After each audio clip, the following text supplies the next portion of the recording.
Don Giovanni de Mozart, mise en scène par Robert Valbon. Monsieur Plenel, vous connaissez? On vient de se serrer la main. Et là, ton micro ne marche pas, je crois qu'il est fermé. Veux-tu que j'appuie? Voilà. Ok, c'est bon. Merci.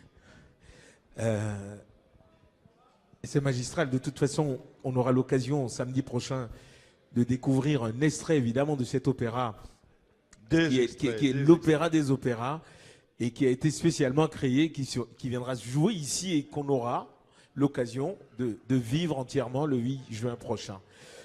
Pourquoi avoir choisi Don Giovanni quand on s'est rencontrés? Oh là, on n'a pas attendu de te rencontrer et ça fait très très longtemps qu'on est tombé dedans. Et le commandeur, celui qui était au centre avec les cheveux blancs, avec cette grosse voix énorme, Philippos, qui fait trembler les pierres. Et d'ailleurs, c'est une statue dans l'histoire, c'est un peu normal.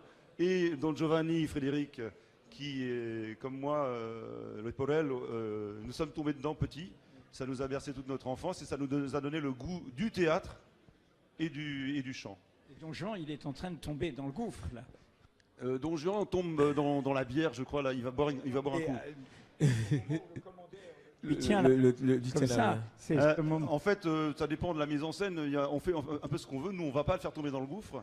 Mais effectivement, il est mal barré. Son cœur va refroidir, va se geler. Celui de Leporello aussi. Et il va brûler dans les flammes de l'enfer ou d'autres choses.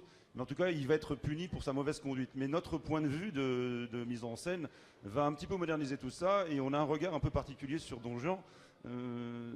D'où le sous-titre que tu as souligné, La chasse à l'homme.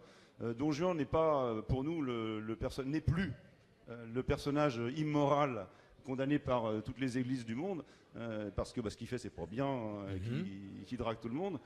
Filles et garçons, enfin bon, on sait pas trop. En tout cas, notre point de vue, c'est que Don Juan exerce sa liberté, tout simplement. Et sa liberté pleine et entière. Alors, il a les moyens de le faire, certes, mais il en profite. Et quitte même à faire un peu de mal à certaines personnes, il exerce sa liberté, c'est ça qu'on lui reproche. D'où La chasse à l'homme, qui va être lancée par pratiquement tous les personnages de l'opéra. Ça sera dans la mise en scène. Il y en a qu'un qui n'en peut mettre, c'est mon personnage, c'est Leporello, qui lui, une sorte de double d'ombre de Don Juan.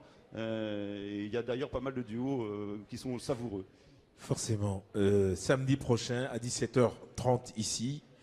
1 heure de cet opéra. 1 heure entrecoupée en d'un prélude, entretien tous les deux. Évidemment, puisqu'on en parlera scéniquement. Et le 8 juin, on a décidé de consacrer toute la soirée à cet opéra qui finira par un bal masqué ici au Viaduc Café. Monsieur Valbon, merci.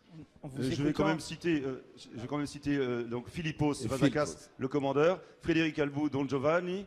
Et au piano, Olivier qui s'occupera évidemment de remplacer l'orchestre le 8 juin, c'est Orlando Bass, qui lui va faire la basse continue dans la version orchestrale. Et puis évidemment notre chef, Sylvain Leclerc.